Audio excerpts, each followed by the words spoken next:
Voici la troisième saga de nos vidéos sur le bio. Après avoir regardé les labels, le bio et la bio, eh bien l'idée c'était d'aller voir les gens qui nous fournissent tous ces produits. À notre épicerie, il y a une cinquantaine de producteurs et artisans locaux. J'en ai contacté une vingtaine, j'en ai rencontré à peu près 15. Une petite dizaine est venue présenter ça lors d'une causerie qui a eu lieu la semaine dernière. Et ici, du coup, je vais faire un résumé de tout ça pour ceux qui n'ont pas pu y participer. On va faire un petit retour sur ce qu'on a vu auparavant. Et puis, on va dérouler des sujets autour de l'alimentation. Enfin, les cosmétiques. Un petit retour sur les précédentes causeries. Eh bien, nous avons vu qu'il y a le bio et la bio. Et franchement, il n'y a pas photo.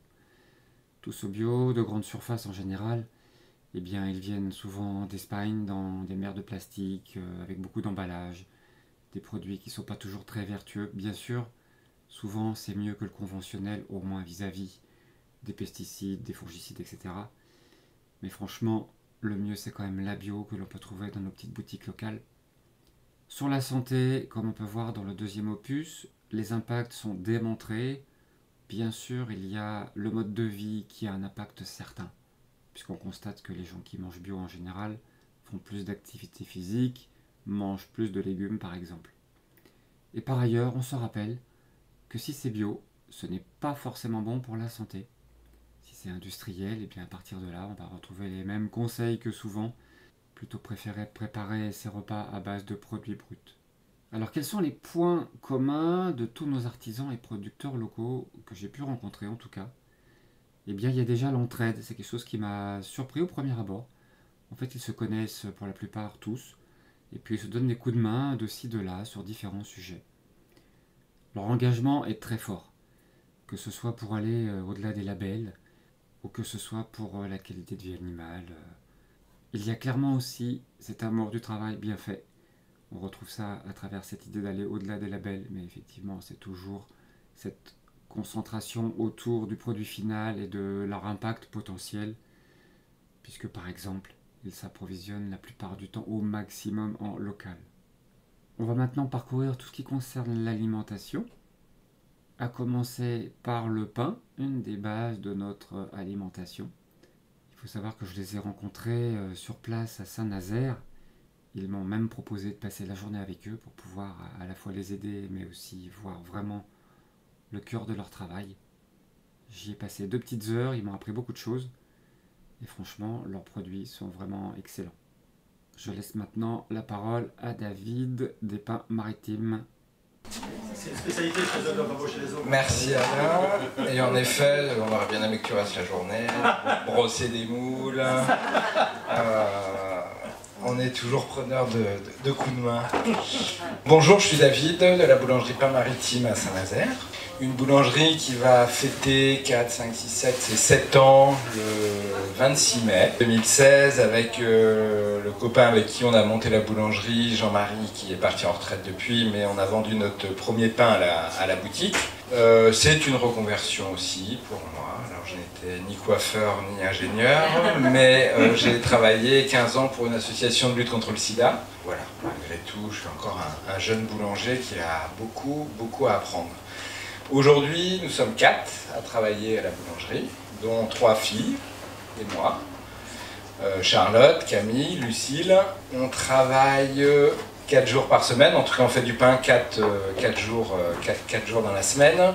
Et donc on vend à notre boutique, à Saint-Nazaire, rue d'Anjou, sur les marchés, à Saint-Nazaire, à Saint-Marc et à Guérande. Et dans quelques boutiques, et notamment au Plan B, depuis le début. On s'était rencontré avec Mathilde, je pense qu'on a ouvert à peu près en même temps. Dans notre boulangerie, tout le monde fait tout. Tout le monde fait le pain et tout le monde le vend, ce qui est quelque chose de plutôt agréable pour tout le monde. Personnellement, je n'aurais pas pu être juste un boulanger dans mon fournil sans rencontrer les gens qui mangent le pain. Donc on a tous autant de plaisir à aller vendre notre pain, que ce soit au marché ou à la boutique, que à le faire. C'est des modèles de boulangerie en fait qui sont assez peu connus par les organismes financiers et donc aucune banque n'a voulu nous prêter d'argent, donc on s'est débrouillé à gratter un peu à droite à gauche et donc on a fonctionné et on fonctionne toujours avec du matériel d'occasion. On ne travaille pas la nuit, on commence à 6 h le matin. Voilà, on a tous des vies de famille, des amoureux et on a envie de passer aussi le plus de temps possible avec eux. C'est déjà un métier quand même, en tout cas des journées denses, très physiques, très intenses. Que travailler la nuit nous aura encore plus désocialisés. Voilà. Mais sachez qu'en venant ce soir ici jusqu'à 19 h, c'est ma sortie, puisque demain il y a marché. Donc debout depuis 5 h ce matin, et demain matin ça recommence. Donc là, vous voyez, je suis en plein milieu de soirée. Voilà. On essaye aussi, donc on a une gamme de pains classiques, hein, et puis on essaye régulièrement de créer des nouveautés, ce qui a un double effet, c'est les gens qui achètent notre pain sont sensibles à ces attentions, et nous, ça nous coupe aussi de la routine. Donc en ce moment, on fait par exemple du pain à la betterave. Tous nos approvisionnements sont... non, pas tous, pardon. La majeure partie, en tout cas tout ce qu'on peut trouver en local, on l'achète en local. On se fournit donc en farine chez un meunier indépendant, la meunerie Giraudino.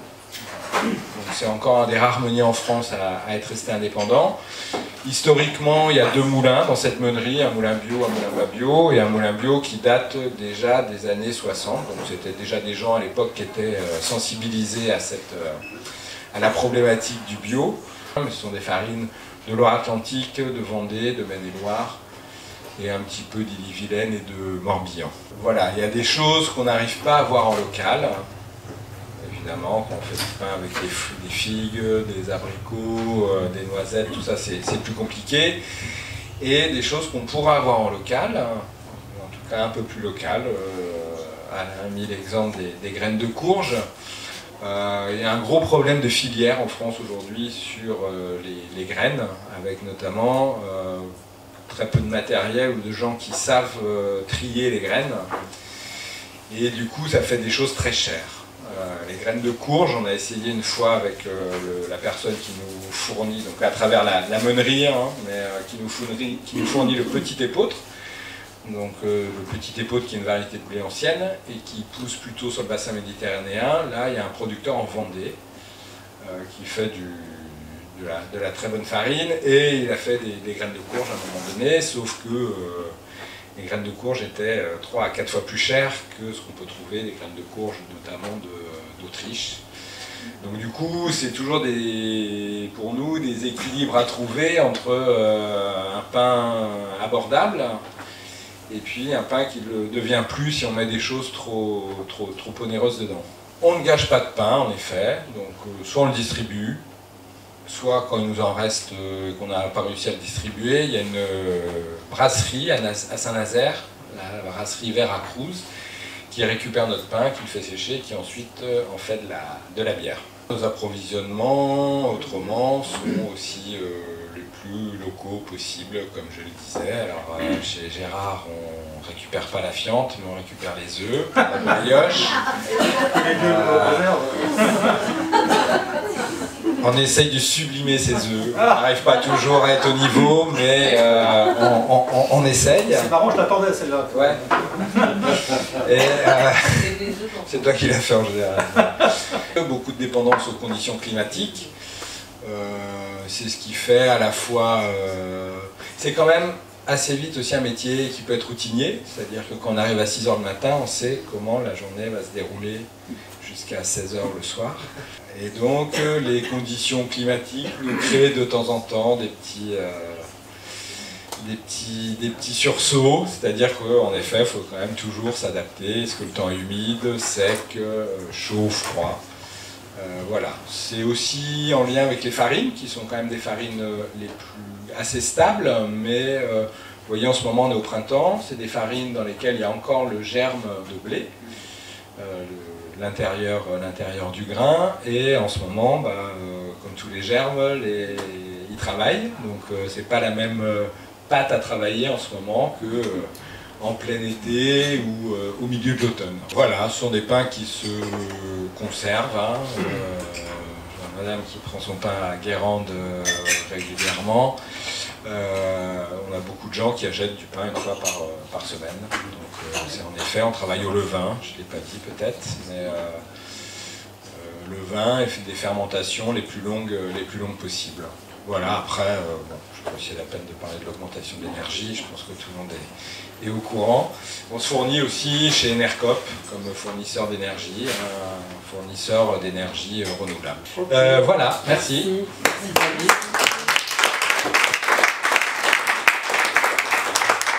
Alors effectivement, le levain, moi j'en touche juste 2 mots, c'est que pour moi je suis sensible à ça avec le côté gluten, etc. Et il y a du levain et largement des belles quantités de levain dans leurs produits. Et c'était comme avant, on va dire. Et pour ça, quand on dit le pain, je m'ai fait de mal, etc., c'était le pain d'avant. Et le pain d'avant, on le retrouve dans ce genre de produit. Donc, moi, j'y suis très sensible en tant que naturo, mais bon. Après, il y a la qualité. C'est vrai qu'il faut le tester et puis voir comment il se conserve bien, quoi. Puis après, nous allons aborder les œufs avec Gérard. Je suis allé le voir, j'ai pu faire cette photo. Ceci dit, pour des contraintes encore de grippe aviaire, j'ai pas pu aller au plus près des poulaillers. On peut voir ici, sur cette photo satellite, ces 4 poulaillers extérieurs. Donc je laisse la parole à Gérard. C'est un des rares avantages de l'âge qu'on a déjà vécu, donc on rencontrait beaucoup de gens dans son existence. Et on continue à en rencontrer, donc c'est toujours un vrai plaisir, surtout de travailler avec la jeune génération là, qui arrive. Donc, parce que moi, en fait, j'ai jamais été coiffeur, animateur, ingénieur. J'ai jamais fait autre chose. Je suis pas né sur la ferme, mais presque. Et j'ai jamais quitté le bois de boule, en fait, quoi. Jamais été salarié, jamais. Donc j'ai toujours été paysan, au même endroit, mais j'ai fait plusieurs métiers au même endroit. Donc longtemps éleveur de vaches. Hein. Et puis en conventionnel, passé en bio.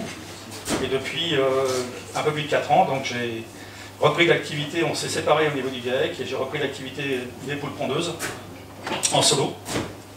Et mes collègues ont continué leur aventure. Donc voilà, donc en gros, j'ai effectivement, il y a à peu près 2 équivalents temps plein sur l'exploitation.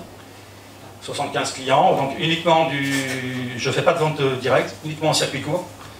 Donc on en a parlé tout à l'heure, donc j'ai des clients donc, effectivement qui sont des professionnels, hein, soit qui revendent, soit qui transforment, comme Pain Maritime, des biscuiteries, des magasins bio, des magasins de producteurs, beaucoup. Voilà, donc une très grande diversité des crêperies, des restaurants, enfin voilà, il y a une très large palette effectivement ma clientèle c'est une très large palette essentiellement donc presqu'îlienne, hein, je vends dans un rayon de 25 km et à part 4 clients que j'ai sur Nantes depuis très longtemps, que je continue à livrer par le kiosque paysan. C'est un outil logistique qui a été mis en place il y a quelques années par des paysans et donc qui permet de mutualiser cet outil logistique qui permet effectivement de livrer en dehors de nos limites naturelles.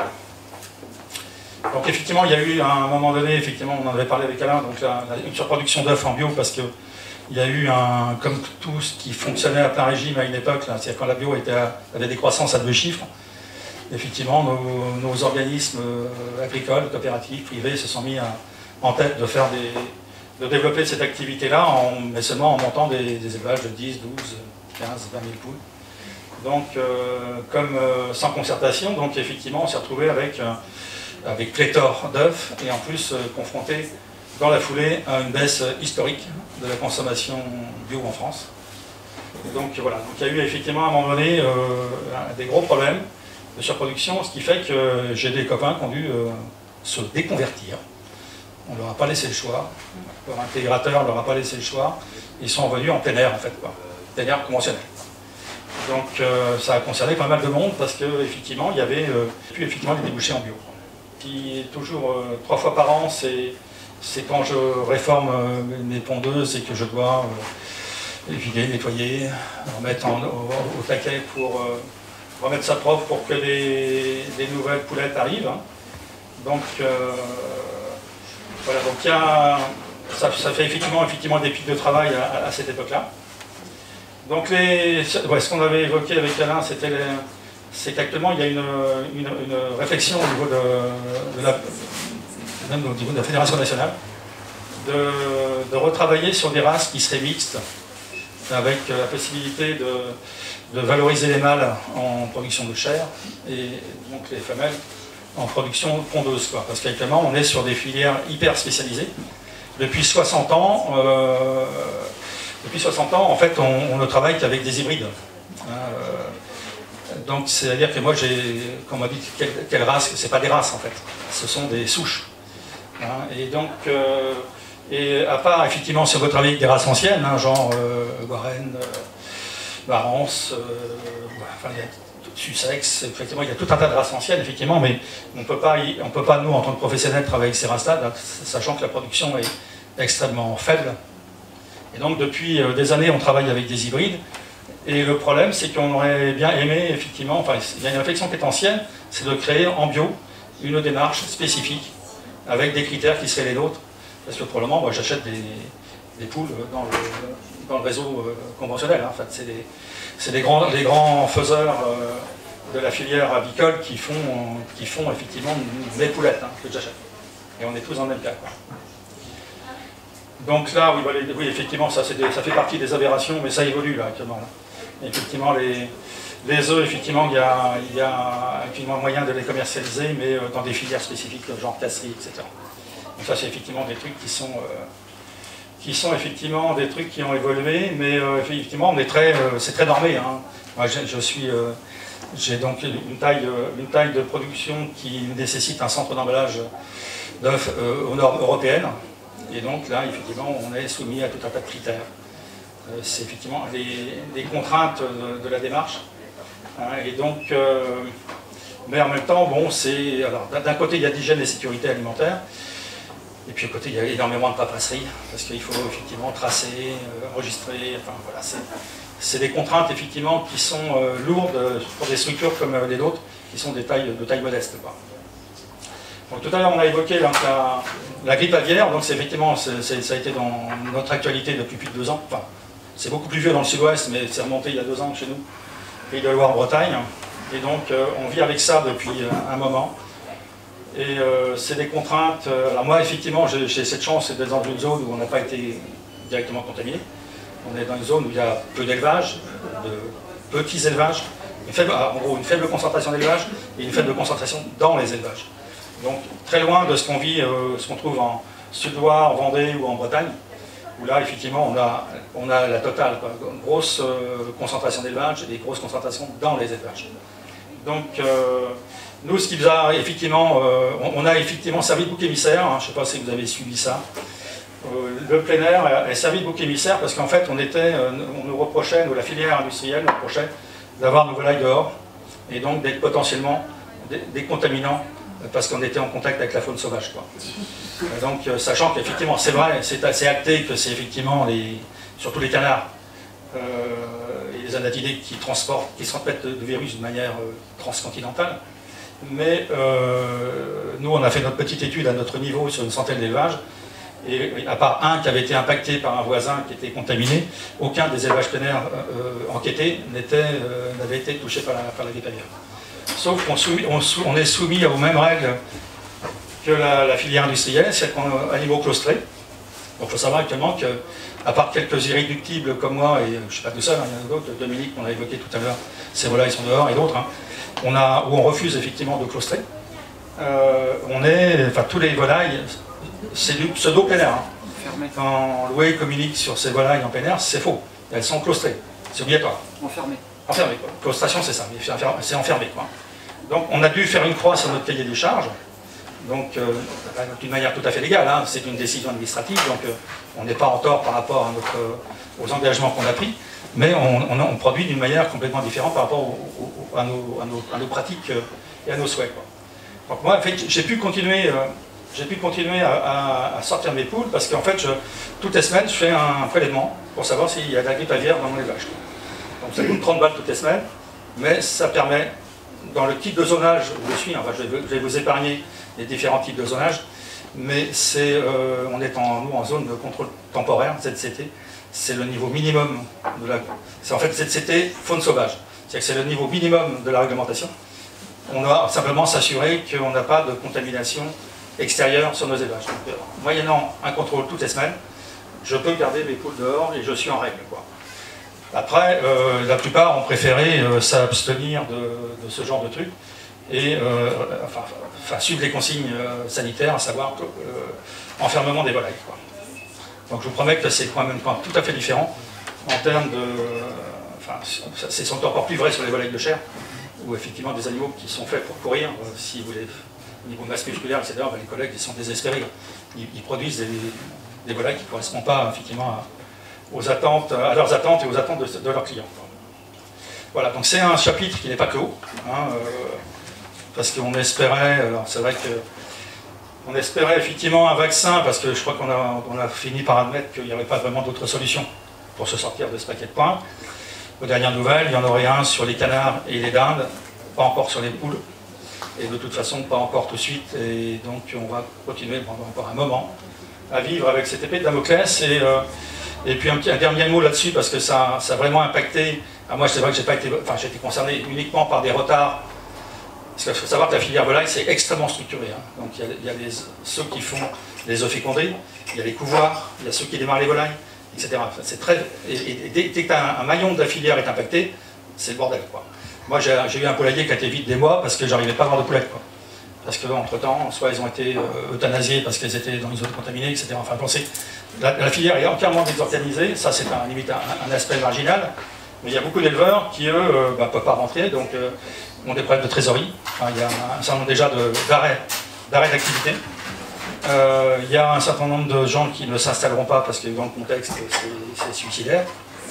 Voilà, donc c'est vraiment effectivement, et nous on n'a pas l'appui d'une filière industrielle, quoi. C'est-à-dire qu'on est livré à nous-mêmes, quoi. Donc même s'il y a des aides de l'État, dans certains cas, on n'est pas dans les systèmes hyper structurés qui eux ont été indemnisés très largement parce qu'ils étaient dans des filières longues, hein, c'est-à-dire avec derrière une coopérative, un industriel, etc. Nous, effectivement, on est un peu livrés à nous-mêmes, et pour un certain nombre de collègues, ça sera la fin, quoi. Il y a déjà eu des arrêts, il y en aura d'autres, et il est extrêmement dommage que effectivement, ce soit ceux qui soient les plus vertueux qui passent à la casserole des premiers, quoi. Donc ça, c'est un des aspects. Donc là, pour en revenir à mon élevage, en fait, donc effectivement, je fais de l'agroforesterie, hein. J'ai planté dans mes parcours, donc j'ai des haies, hein, tout autour, hein.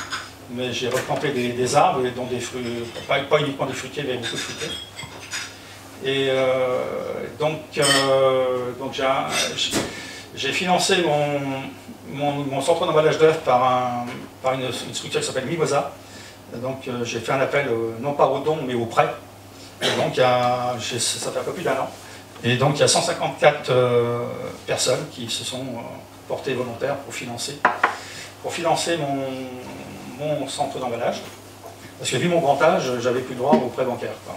Voilà, puis c'est pas normal à la limite. Les banques ça sert à ça, quoi, donc théoriquement, quoi.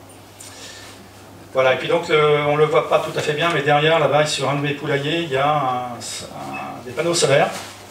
Donc, qui ont été faits avec le soutien de Cap Soleil, donc l'association locale qui fait la promotion des énergies renouvelables, et donc en lien avec Cowatt, donc qui est effectivement la structure qui a porté le projet, quoi. Donc il y a 27 personnes qui se sont portées, qui ont apporté l'autofinancement au départ, donc il fallait le tiers, je crois, et le reste a été financé par emprunt bancaire, et donc depuis quelques mois, donc ça fonctionne, la centrale donc, produit de l'énergie. Et là, ce qu'on voit en premier plan, c'est en fait, quand on a fait l'inauguration, donc le 1er avril, c'est un artisan qui travaille là-dessus, qui avait amené des panneaux pour faire de la démonstration. On devait cuire des œufs avec l'énergie solaire, et quand il tombait des cordes, on a sorti la bouteille de gaz. Pour l'anecdote. Voilà. Et puis, bon, voilà. Et puis, petite dernière nouvelle aussi, comme j'ai trouvé des repreneurs. Donc voilà, donc vous ferez bientôt connaissance, certains l'ont déjà fait, et d'autres vont continuer à les rencontrer progressivement. Donc un jeune couple qui va reprendre la petite affaire. Bon, pas pour tout de suite, vous allez encore me subir pendant quelques temps. Et 1er janvier 2025, ça en sera fini. Bon. Mais bon, voilà, je suis très heureux d'avoir pu transmettre, parce que ça me paraissait d'abord important que voilà, les efforts que j'ai faits pour faire quelque chose de sympa puissent être continués. Et puis voilà. Merci. Un autre produit que l'on trouve à l'épicerie, ce sont les graines. Elles viennent de l'atelier des bons plans, qui sont situés à Cadin, pas très loin d'ici. Installés depuis 2012 sur 5 hectares, ils produisent à la fois des plants potagers et des semences biologiques, et surtout reproductibles et libres de droit. Je vous renvoie vers la première vidéo sur le bio et la bio, avec cette problématique des graines non reproductibles imposées par les catalogues. Et ils ont sélectionné des variétés de semences et de graines qui sont vraiment bien adaptées à notre agriculture biologique et paysanne. Ce sont les graines que j'utilise dans mon jardin aussi, et je peux dire qu'effectivement on a des beaux résultats. Et on peut voir sur leur site web de bons conseils concernant les cultures, comme par exemple aussi comment bien tailler les tomates. Alors surtout en Bretagne, puisqu'effectivement avec l'humidité, on peut être susceptible au mildiou un peu plus que dans les autres régions. Puis nous avons accueilli les jardins de Quirpont d'Armes, qui se situent juste à côté de chez nous, avec Yves-Loïc et Sylvain, à qui je vais donner la parole maintenant. Bonjour à tous. Alors Yves-Loïc, Sylvain, pour ceux qui ne connaissent pas. Comme c'est présenté, Yves-Loïc avait déjà commencé à travailler avec sa compagne sur le lieu. Donc on est à Cly, sur le coteau. C'est un endroit qui est plutôt sympa parce qu'on domine tout le marais salant, on voit le croisic et tout. Et le hasard des rencontres et des stages ont fait que je suis venu passer un petit temps chez eux et ils m'ont proposé une association. Donc c'était chouette. Depuis, Diana s'est retirée du projet, on a continué tous les deux. Et pour rebondir sur ce que disait Alain, en développant aussi la production de plants qui était déjà en place à petite échelle, mais donc voilà, on fournit les plants potagers ou plants B et aux particuliers, et nous on fait aussi tous nos plants pour la production, parce qu'on est quand même maraîcher au départ. Et l'idée c'était vraiment d'être le plus autonome possible, et puis que c'est aussi quelque chose qui nous plaît. Les plants qu'on vend, c'est les mêmes que les nôtres, quoi. Sur les variétés, c'est le même procédé. Voilà, on cultive, on est non mécanisé, donc ça c'est un peu la spécificité de notre pratique. Et puis on est sur 5000 m² à peu près cultivés. Je sais pas, je pense que tu as des choses à rajouter. Je sais pas, ouais. Bonjour, peut-être faire un petit point aussi sur le parcours, quoi, en fait. Moi je suis pas du tout maraîcher à la base, j'ai fait aucune formation là-dedans, quoi. J'étais paysagiste et du coup c'est en 2010 j'ai découvert ce terrain-là, ça appartenait à mon père et je me suis baladé dessus, j'ai trouvé que c'était vraiment sympa comme terrain mais je savais pas trop quoi faire. Enfin, j'ai pas du tout un parcours particulier, c'est pour ça que je vous raconte ça, quoi. Et donc je me suis installé dessus au départ, on était plusieurs à vivre un petit peu comme des hippies, quoi. C'était sympa. Et petit à petit, en fait, en faisant des stages à droite à gauche, j'ai découvert le maraîchage en agriculture biologique et ça m'a intéressé. Et du coup, j'ai décidé de lancer une petite activité. C'était du coup, si je me rappelle bien, c'était en 2010. Et donc c'était une toute petite AMAP, on était une quinzaine de personnes. Et puis et voilà, quoi, on était une quinzaine de personnes, et puis petit à petit comme ça, et au final c'était quand même assez difficile, donc j'étais cotisant solidaire, on ne gagnait pas beaucoup d'argent, donc c'était un petit peu compliqué, mais on vivait pendant mal an. Et après on a décidé de faire une pause avec ma compagne, et on est parti en voyage, on a rencontré plusieurs lieux justement, qui travaillaient un petit peu au niveau du sol vivant, ou en permaculture. Et ça nous a bien parlé, et ça nous a permis en fait de pousser la réflexion sur comment est-ce qu'on voulait travailler sur ce terrain. Et quand on est revenu, c'est là où on on a décidé de se lancer sur le maraîchage en sol vivant. C'est-à-dire vraiment d'essayer d'apporter un maximum de biomasse sur les planches de culture pour pouvoir nourrir toute la petite vie qui est dans le sol et que cette petite vie après nourrisse les plantes qu'on fait pousser. Et donc ça, on a fait ça après pendant quelques années avec Diana et effectivement c'était en quelle année? C'était 2017. 2017, ouais. En 2017. Donc comme on travaillait en couple, c'était assez contraignant aussi parce que finalement on est tout le temps dedans, quoi. Même le week-end quand on va à la Turballe, on va prendre un petit café par exemple, et on discute du travail. Dimanche soir on fait nos listes, enfin on est tout le temps dedans, quoi, en fait. Et c'est vrai que ça avait perdu un petit peu de poésie et du coup Diana elle a décidé de se retirer du projet. Et c'est à ce moment-là où Sylvain il est arrivé et puis voilà, ça a bien matché ensemble. Et on s'est associés. Pour le meilleur et pour le pire. Surtout pour le meilleur. Voilà. Alors effectivement, c'est pas très grand. Hein. Le terrain il fait 3 hectares, comme il disait Sylvain, mais on cultive que sur entre 4 et 5 000 m², quoi, à peu près. Mais après, c'est un terrain, à la différence de chez Paul et Marion, par exemple, c'était déjà un terrain qui avait énormément d'arbres. Il y avait un petit ruisseau, enfin c'était très bucolique. Et il y avait des personnes dans le village qui nous disaient qu'il fallait tout raser en fait et faire un beau champ. Mais enfin, moi je suis un rêveur quoi en fait et j'ai du mal un petit peu à me projeter dans une espèce de grand champ comme ça, quoi. Donc, j'avais envie de faire quelque chose de joli quoi en fait. Et c'est le cas. Et voilà. Et c'est vrai que par rapport à Emeline tout à l'heure qui parlait de l'élevage extensif, nous finalement on est presque sur de l'intensif n'ayant pas les contraintes ni les avantages mais de la mécanisation, et on optimise au maximum la surface qu'on a déjà petite et on est toujours un petit peu à jouer à Tetris, se dire mince on a ça à planter, où est-ce qu'on a de la place, tiens là il n'y a pas longtemps on avait des salades à planter, l'ail était là, on a dit on essaye, on met les salades dans l'ail et chose qu'on ne peut pas faire avec la mécanisation parce qu'il y a des écartements, il y a des choses à... Voilà, c'est pas... La mécanisation a son avantage aussi. Des fois on est en train de se dire, il y a... On peut faire des planches aussi un peu psychédéliques, enfin voilà. on peut trier. Sinon là on a des nouveaux outils, un peu de travail aussi, on travaille aussi avec Gérard, on a récupéré le fumier, on a des bons résultats là-dessus.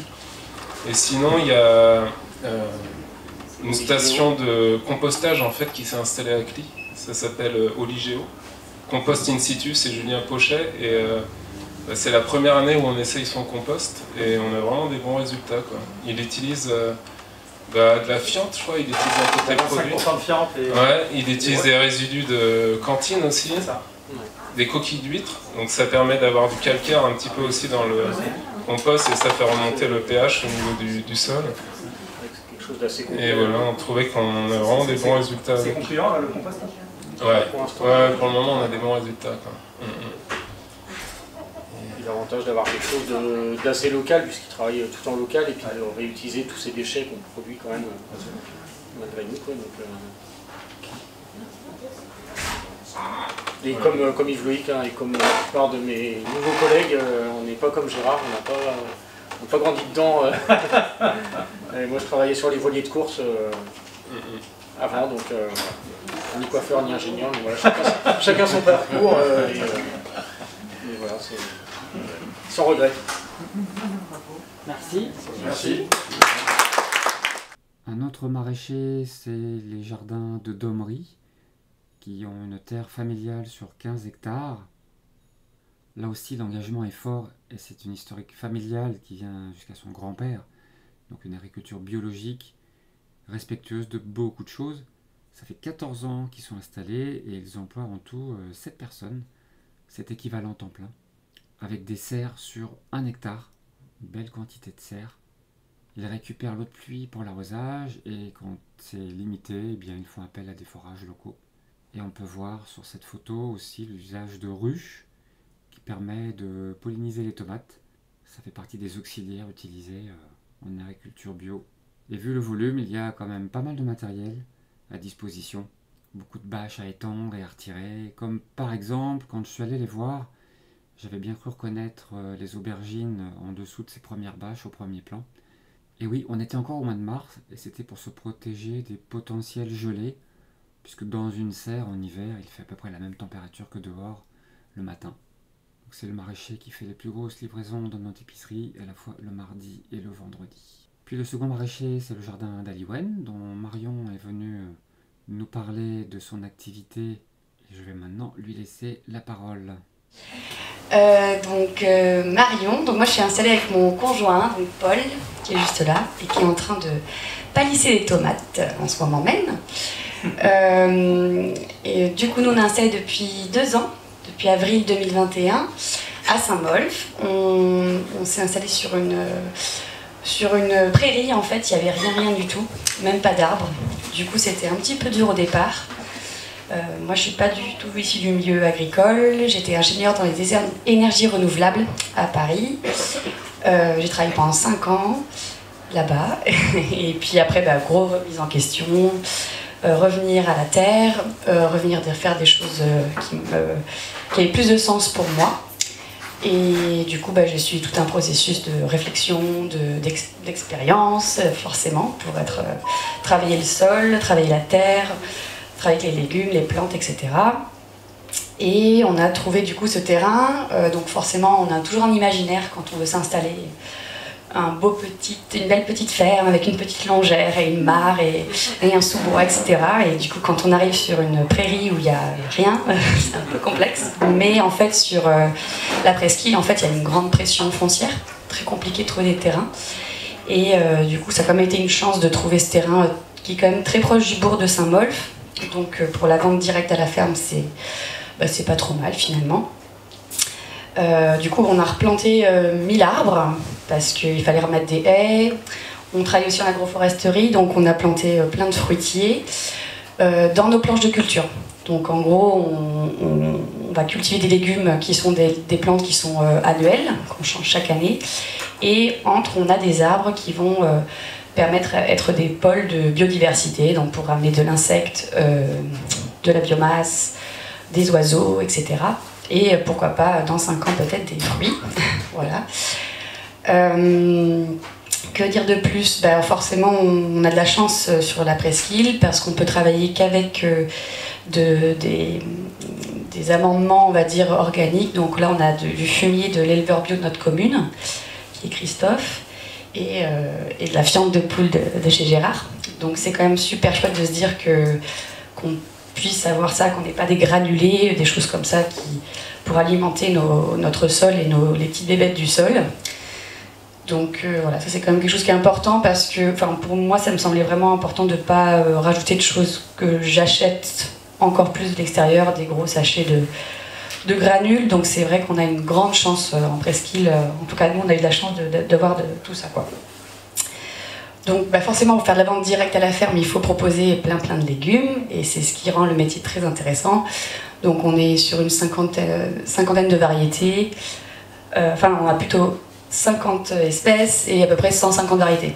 Voilà. Voilà. On va vite, hein. Une fois qu'on a les tomates, on a 15 variétés, ça monte très vite en fait. Ça fait impressionnant, mais pas du tout. Voilà. Que dire de plus ? Voilà, c'était une photo pendant l'hiver, c'était magnifique. Ouais, quand c'est venu, il n'y avait pas, c'était pas... Voilà, donc on a des tunnels, forcément, c'est ce qui permet d'avoir vraiment des légumes en hiver et aussi en primeur. Donc tous les petits légumes que vous avez en ce moment ou même un petit peu avant, c'est grâce au tunnel. Donc c'est un tunnel froid, pas chauffé évidemment. Et ensuite, on va vendre du coup dans notre petit local de vente et avec certains restaurants et aussi sur le marché de Quimiac en été. Voilà, à peu près. Merci Marion. Après, nous avons eu Lulu qui est venue nous parler de la lactofermentation. Et avant de lui laisser la parole, j'insiste juste sur un point, c'est un sujet vraiment important pour moi, car il y a un super atout santé, il va d'ailleurs en parler. Et au niveau de notre épicerie, nous avons aussi lancé une petite restauration bio, et j'aimerais beaucoup pouvoir proposer de la lactofermentation dans cette offre de repas à petit prix. Et d'ailleurs, dès cet après-midi, nous allons aller lacto-fermenter les légumes qui, ce samedi, n'ont pas encore trouvé preneur et qui risqueraient d'être gâchés. Donc, vive la lacto-fermentation. À toi, Lulu. Bonsoir. Bah oui, fermentation. Quand on a un maillage territorial aussi important en termes de maraîchers, c'est un peu dommage de ne pas en profiter. Donc voilà, moi je connais maintenant presque une quinzaine de maraîchers en bio dans le secteur. Donc je travaille pour les AMAP sur Saint-Nazaire. J'ai plusieurs métiers en fait. Je suis artisan fermenteur. Donc en fait, il y a plein de produits qui se fermentent. Moi j'ai opté pour 2 produits. Il y a la pâte à galette de sarrasin, puisque je suis un petit peu breton. Donc voilà, je suis aussi un petit peu crêpier. Donc je fais des crêpes et des galettes pour les AMAP, c'est la moitié de mon chiffre d'affaires annuel. Et je suis en train de développer donc l'autre partie sur la fermentation. L'activité qui m'intéresse moi, c'est la fermentation lactique, et d'essayer de la pousser assez loin. Avec évidemment, on a des légumes dans le secteur, puis on a du sel, hein, ça tombe bien. En les mettant tous les deux, on arrive à préserver les légumes et même à les bonifier. Donc c'est ce que j'expérimente depuis maintenant 3 ans et demi. Dans mon petit laboratoire à Saint-Molf, et qui est situé à l'île Jardin de Carvolan, peut-être un lieu que vous connaissez ou pas, mais à visiter en tout cas si c'est pas le cas. On a 2 hectares 7, il y a une partie de prairie qui permet d'alimenter en foin les jardins, et puis les jardins produisent les aromates que je vais mettre dans mes préparations sont à 80% issus des productions du jardin. Voilà. Les légumes, ils sont tous issus de maraîchers bio. Et je vais en fait les intégrer avec du sel, les découper en morceaux. C'est une façon en fait de les dégrader. Et voilà, la fermentation, on va en fait profiter des bactéries lactiques qui sont présentes naturellement dans les légumes pour détruire les bactéries pathogènes. Les bactéries lactiques sont activées par la présence de sel. Elles en apprécient un petit peu, petite quantité. Le sel va inhiber les bactéries pathogènes, il va inhiber aussi des levures qui pourraient être pathogènes comme les candidats. Et grâce à la fermentation, donc la fermentation c'est l'activité bactérienne, les bactéries vont synthétiser des enzymes qui vont grignoter les matières en fait pour les couper en petits morceaux. Ce qu'on fait nous aussi quand on coupe les légumes en petits morceaux, on est déjà dans le processus de dégradation finalement. À partir du moment où le légume a été cueilli, il n'est plus relié au vivant. Il va falloir dans la nature, les produits vont être dégradés naturellement. Les légumes sont coupés du vivant, ils tombent sur la terre, et il va y avoir un certain nombre d'actions qui vont être faites, qui vont être produites, pour que le légume puisse retourner à la terre. La totalité de la vitalité du légume puisse être à nouveau biodisponible. Donc nous, on va couper des petits morceaux, on va mettre un petit peu de sel, l'eau, par osmose, l'eau qui était dans les légumes va rejoindre le sel, et on va former une saumure, tout simplement. Donc une saumure qui est constituée de l'eau de végétation des légumes et d'une petite quantité de sel. Et dans cette saumure, les bactéries vont se développer. Elles vont grignoter les sucres. Donc on a en bénéfice pour l'alimentation moins de sucre. En grignotant les sucres, donc les hydrates de carbone, elles vont libérer les minéraux qui vont être solubles dans cette saumure. Et puis, elles vont aussi libérer les vitamines qui sont dans les légumes. Donc on préserve la totalité des vitamines et des minéraux qui étaient dans les légumes. En matière de fibres, on va en préserver aussi. Le sel va se contenter en fait d'écarter les fibres pour permettre de laisser sortir l'eau, constituer cette saumure. Les bactéries, elles vont se développer en mangeant les sucres et elles vont fabriquer des déchets. Ça tombe bien, des déchets dont on peut avoir besoin. Le premier déchet qu'elles vont fabriquer, c'est du gaz, comme nous quand on respire, c'est du gaz carbonique. Donc celui-là, on n'en a pas vraiment besoin, mais finalement c'est du carbone et de l'oxygène. Donc ça permet de libérer l'oxygène, qui va retourner dans l'air aussi. Et puis elles vont fabriquer un autre déchet qu'on appelle l'acide lactique. Les bactéries fabriquent de l'acide lactique, les levures fabriquent de l'acide tartrique, les mers de vinaigre fabriquent de l'acide acétique, par exemple. Donc à chaque fois, il y a une fabrication, et nous, on fabrique de l'acide urique. Voilà. Chacun fabrique son déchet. Donc on va profiter en fait de cette fabrication d'acide lactique. C'est cet acide lactique qui va devenir finalement le conservateur. Parce que conserver, ça veut dire quoi? Conserver, ça veut dire que ça ne se dégrade plus. D'accord? on a profité au démarrage d'une petite dégradation, et puis on arrive à un moment donné où il y a suffisamment d'acidité pour que ça ne se dégrade plus. Pourquoi l'acidité fait que ça ne se dégrade plus? Ben, en fait, les bactéries, elles vivent dans différents univers d'acidité. On a des leuconostocs qui vont vivre entre 7 et 5,5 de pH. On va avoir des bactéries Lactobacilles plantarum qui va vivre entre 5,5 et 4,7. Brévi, qu'on va retrouver sur les fromages ou sur la plante des pieds.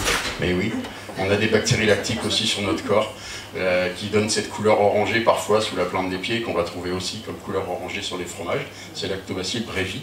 C'est une bactérie qui va se développer principalement entre 4,7 et 4,3.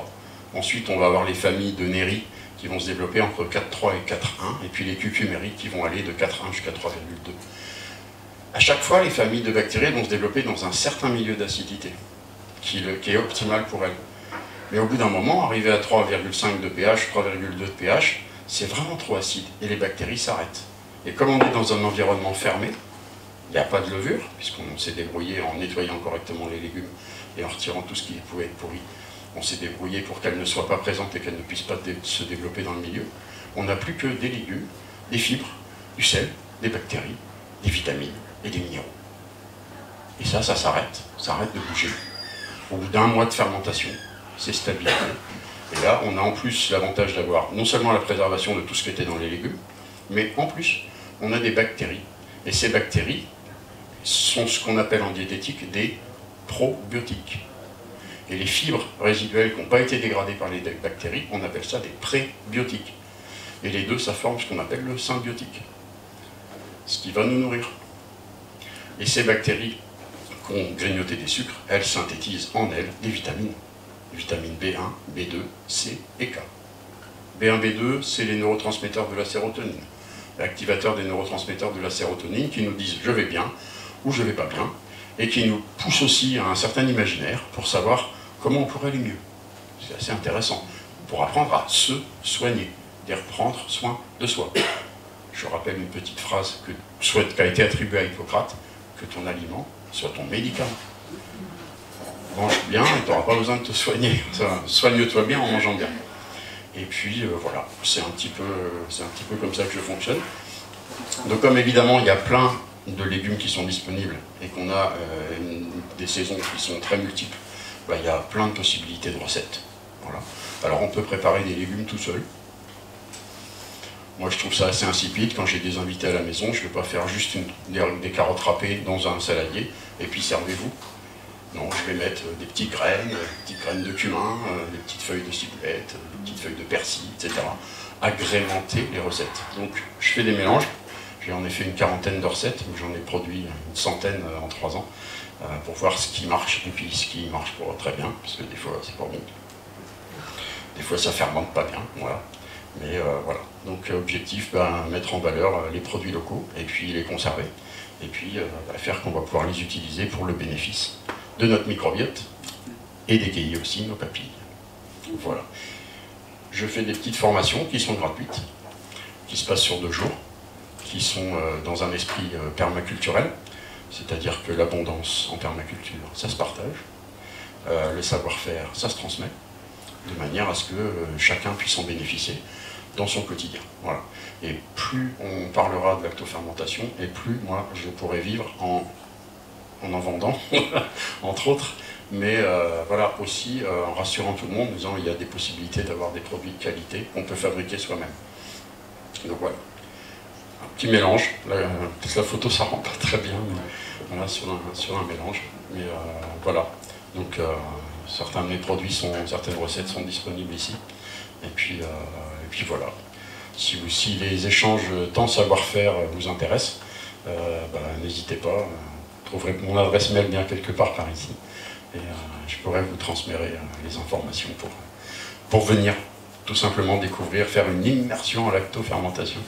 C'est sur 2 jours, c'est gratuit parce que en fait vous allez me donner vos mains pour préparer mes recettes et vous allez me donner vos mains pour faire de la mise en bocaux, puisqu'on va ouvrir des fûts qui ont déjà fermenté pour découvrir la magie de la fermentation.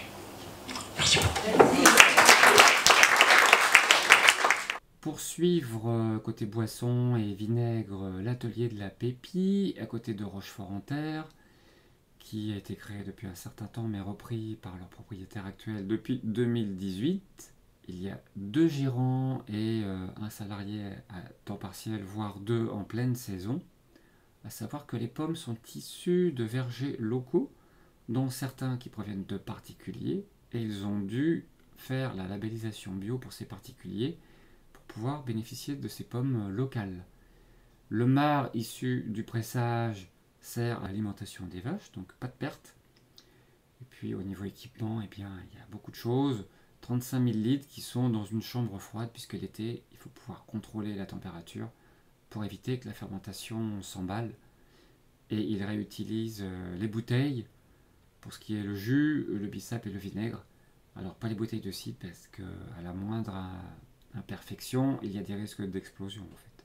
Un peu plus de détails sur le cidre, c'est quand même 10 étapes en tout pour pouvoir presser le cidre. Donc on peut voir sur cette photo ici le pressoir, tout en inox avec une belle membrane et en fait une pression qui est appliquée sur les pommes qui ont déjà été broyées auparavant. Bien sûr, il n'y a pas de sulfite ajouté, il n'y a pas de pasteurisation sauf pour le jus de pomme pour éviter qu'il rentre en fermentation. Pas de gazéification pour le cidre. Il faut savoir que c'est autorisé, mais au bio, il faut le préciser, alors qu'en conventionnel, on peut gazéifier sans l'écrire. Ça veut dire qu'un cidre conventionnel, ça peut être tout simplement du jus de pomme, du sucre ajouté et du CO2 rajouté. Et tout ça nous donnera un cidre avec une appellation cidre, alors qu'en fait, ça sera un jus de pomme gazéifié. Mais l'impact, c'est que pour le cidre, il va falloir attendre 3 à 4 mois en bouteille pour avoir une prise de mousse naturelle. C'est pour ça qu'en conventionnel, il gazéifie d'ailleurs, pour pouvoir gagner ces 3 à 4 mois avant de pouvoir vendre le produit. Ce sont toujours des immobilisations et un manque à gagner de quelques mois.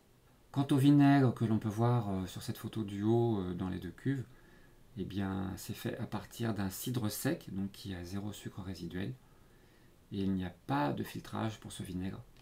Donc vinaigre de cidre, bien sûr, l'intérêt santé, qui est souvent précisé dans différentes de mes vidéos. Et une petite particularité aussi, c'est un cidre extra brut qui est disponible et qui est très bon pour effectivement accompagner pas mal de plats. Enfin, un produit intéressant qui est une citronnade gazéifiée, mais là on est avec 9% de jus de citron de Sicile et seulement 8% de sucre de canne équitable. On gazéifie et franchement ça donne un produit vraiment très très agréable et très peu sucré. On reste dans les boissons avec notre bière locale qui est brassée juste à côté de notre épicerie, avec Marco, qui est donc là depuis 2018. Et pour Marco, eh bien voilà, l'idée c'était de vivre de sa passion. Après avoir fait différents métiers, il s'est formé pour pouvoir brasser. Quand j'ai visité sa brasserie, on a pu voir à quel point tout était artisanal. Et il est soumis en plus aux contraintes de la météo. Dès que l'humidité et la température changent, eh bien, il doit s'adapter. L'adaptation, c'est aussi le maître mot. Il s'approvisionne au maximum en local avec un malt qui vient juste à côté et l'orge, le houblon qui vient de Bretagne ou de Loire-Atlantique. Pas de perte, la drèche qui est le résidu de ce qui reste après l'empâtage, c'est-à-dire le trempage de l'orge et du malt, sert à l'alimentation des cochons.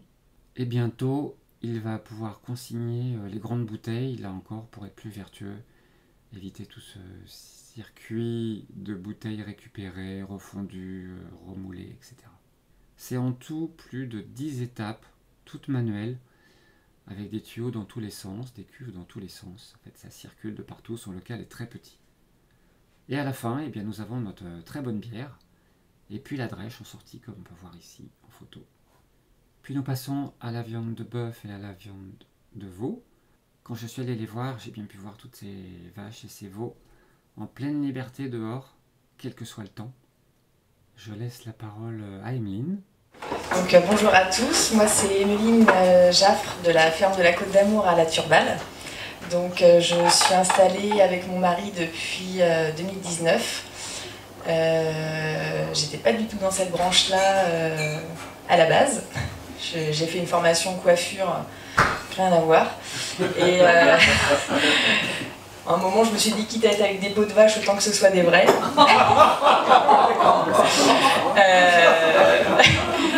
Donc voilà, reconversion complète là-bas. Mon mari, lui, était déjà dans la branche il a fait ses études agricoles dans le secteur et on est parti dans le sud, donc dans l'Aubrac. Et j'ai commencé ma formation là-bas où du coup on est vraiment tombé amoureux de cette race qui est très rustique. Enfin voilà, comme vous pouvez le voir là sur la photo, c'est des vaches qu'on élève en plein champ, exclusivement. Donc nous on a fait une reprise d'exploitation où il y avait que les terres. On n'a pas repris de bâtiment ni de cheptel. On a racheté en fait un petit troupeau de quelqu'un qui partait progressivement à la retraite. Et donc petit à petit, on a constitué le cheptel comme ça, en gardant les femelles, enfin les veaux femelles, pour que ce soit des futures mères. Et les veaux mâles, on les a très vite fait partir pour faire des colis de veaux. Donc on a démarré en 2019 et avec 70 hectares, enfin 70-80 hectares, donc sur la butte de Pince. Voilà, et en fait au fur et à mesure de les... Alors comment expliquer ça? Au fur et à mesure qu'ils ont grandi, on a pu faire du bœuf également en vente, chose qui était très demandée par les clients qui avaient au préalable pris du veau chez nous, parce que c'est vrai que le bœuf est beaucoup plus commun à la dégustation. Enfin, les gens connaissent plus le bœuf que le veau. Donc on s'attache en fait à avoir des animaux quand même qui sont assez jeunes. La plus vieille des vaches, enfin voilà, elle a 12 ans. Et on ne souhaite pas en fait les faire partir beaucoup plus vieilles, faire vraiment des vaches qui vont être usées à faire beaucoup de veaux. C'est pas du tout notre but. Donc on produit tout sur l'exploitation. Les vaches en fait se nourrissent uniquement au pâturage. On les fait tourner par les parcelles. Bon, bah, dès qu'il y a les parcelles qui sont trop, comment dire, trop pâturées, voilà, merci. On leur met des bottes de foin, mais en fait elles sont dans des sous-bois. Donc elles sont abritées et elles sont dans une aire paillée. Donc là pour cette année on a eu des copeaux de bois. Donc ça c'est vrai que c'est une litière parfaite pour les animaux. On a mis une certaine épaisseur pour que ça leur fasse un joli petit tapis où du coup elles sont à l'aise, elles peuvent véler tranquillement. Parce que enfin, voilà, n'ayant pas de bâtiment, c'est vrai que elles sont à l'herbe toute l'année, donc avec les aléas de la météo, avec tout ça. Mais on intervient le moins possible sur elles. Donc ça c'est l'avantage, c'est qu'elles sont tranquilles, on les dérange le moins possible. Nos clôtures, donc enfin, voilà, comme c'est marqué, il n'y a pas de barbelés, c'est des clôtures électriques uniquement. Parce que ça, généralement, les vaches, elles aiment beaucoup venir se frotter pour se gratter. Donc contre du barbelé, c'est pas terrible. Donc on a opté pour ces clôtures-là, et c'est pas mal du tout. On est en fait là sur un projet de replanter des haies, sur tout le tour en fait, pour vraiment essayer de délimiter les parcelles par des haies. Donc on va essayer de replanter au maximum des arbres, mûriers, pruneliers, enfin des choses comme ça. Donc avec l'accompagnement de Cap Atlantique. C'est pareil, du coup on avait fait recreuser, il y avait une mare, on l'a fait recreuser pour pouvoir avoir du coup de l'eau qui vienne directement de cette mare. Bon après voilà, hein, elle s'est vite asséchée cet été. Donc une vache, c'est vrai que ça boit énormément d'eau. Donc voilà, c'est la seule chose qui vient en extérieur. Pareil, voilà, le matériel, nous on est en CUMA, donc on n'est pas des personnes qui cherchent à avoir beaucoup de matériel. C'est pas notre but en fait, vraiment, nous notre but c'est d'élever des vaches dans un milieu naturel et bien, qu'elles soient bien quoi, et les veaux pareil. Pareil, quand elles vèlent, c'est des vélages naturels, on n'intervient pas au vélage, même s'il y a une difficulté. Bon, alors, si vraiment on voit qu'elle peine, bien évidemment, on va l'aider. Ça nous est déjà arrivé, mais voilà, on essaye de les faire véler naturellement. Et puis la nature fait le reste. Hein. Quand il y a des bonnes conditions, les veaux grandissent bien, ils vont téter directement à la mer. Donc voilà. Là c'est vrai qu'on dit que les conditions de vie extérieures ça apporte une meilleure santé pour les animaux, c'est vrai, parce qu'en fait le fait d'être en extérieur, il n'y a pas tous ces problèmes pulmonaires qu'il peut y avoir avec les fumées de paille, de foin et tout ça. Donc ça c'est vraiment on n'a jamais eu de problème pulmonaire sur nos animaux. Là pour le coup ils sont en plein air. Enfin, c'est des trucs tout bêtes, mais qui nous en fait avaient leur importance de le faire, quoi. C'était un choix de ne pas avoir de bâtiment en tout cas au départ. Bon, on n'en avait pas, mais du coup on s'est dit si on n'en a pas, on va faire sans. Et le fait de ne pas en avoir, on s'en trouve aussi bien. Et là on ne cherche pas à en faire forcément.